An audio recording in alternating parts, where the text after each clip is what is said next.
Mga kaulam, magluluto pala tayo ng halang-halang na manok, mga kaulam. Tara mga kaulam, lutuin na natin. Una-una, magpapainit tayo ng mantika sa kawali, mga kaulam.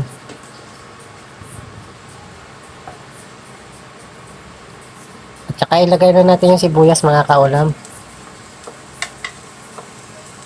Sautin na natin, mga kaulam. Sa mga ganitong tag-ulan, mga kaulam, masarap ng ganitong ulam, mga kaulam. Yung maanghang masabaw na may mahigop. Sautin na natin, mga kaulam. At saka ilagay na natin yung bawang, mga kaulam. Sautin na natin, mga kaulam, hanggang lumabas yung aroma ng ginigisa nating ingredients.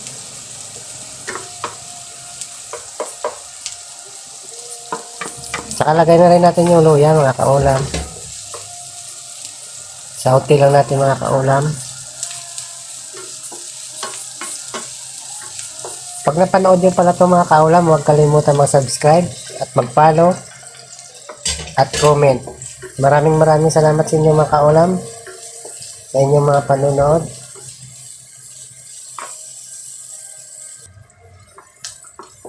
Ayan, mga kaulam, nilagay na pala natin dyan yung siling na buyo. At saka ilagay na natin yung manok, mga kaulam.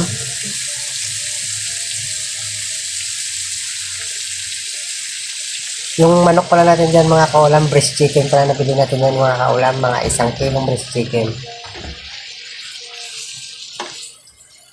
Pwede kayo gumamit, mga kaulam, kahit anong part ng manok, mga kaulam, pwede natin siya gawin halang-halang.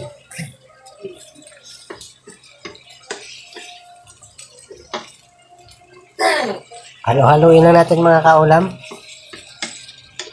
hanggang sa ano yung sangkap.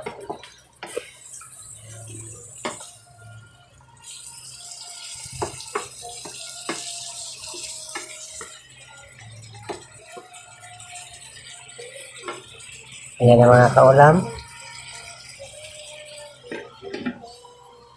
Takpan na natin siya, mga kaulam, mga 5 minutes, mga kaulam, hanggang kumatas yung ano ng manok. Ayan na, mga kaulam. Lagyan na natin ng paminta, mga kaulam.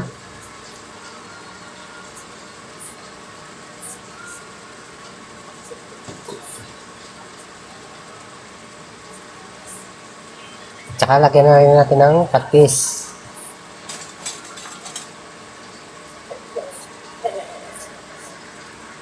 Pwede kayo gumamit ng asin o patis, yung mga kaulam.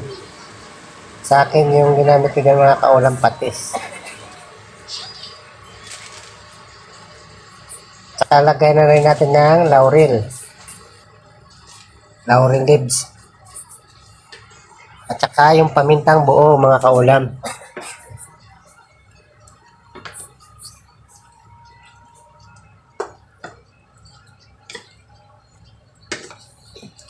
Halo-haloin na natin, mga kaulam. Ayan, mga kaulam.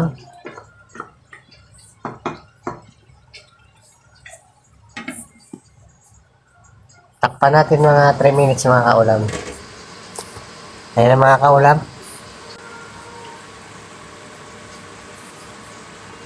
Lagyan na rin natin ng toyo, soy sauce.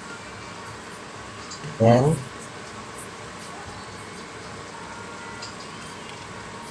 Ayan, mga kaulam, lagyan na rin natin ng vinegar, soka. Ayan.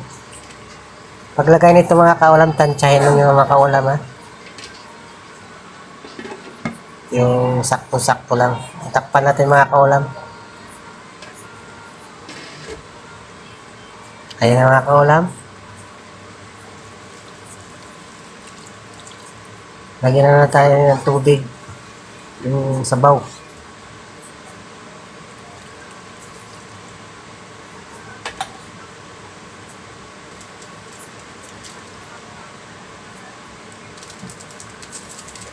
Tsaka nalalagay na rin natin yung no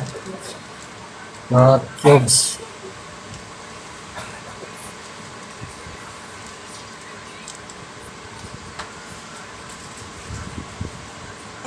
Ayan na, mga kaulam. Pakalagay na rin natin yung siling green. At saka siling labuyo. Mas masarap yung sabaw natin maanghang.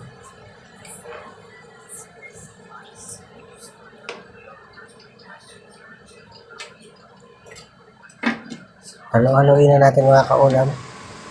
Takpan natin mga 5 minutes mga kaulam. Ayan na mga kaulam.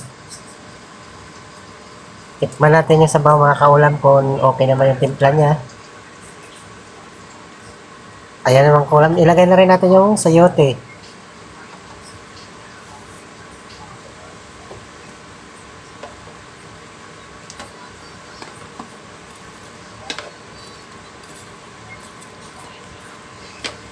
Ayan na mga kaulam.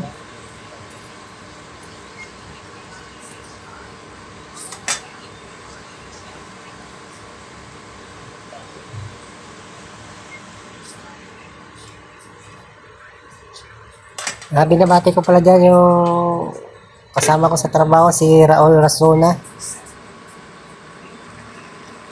Taga Quezon City. Ayan na. Ayan mga kaulam.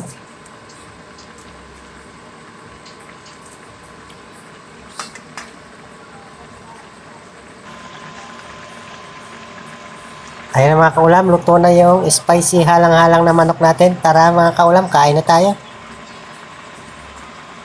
Taob nyo naman yung kanin pag ganitong ulam mga kaulam. Later.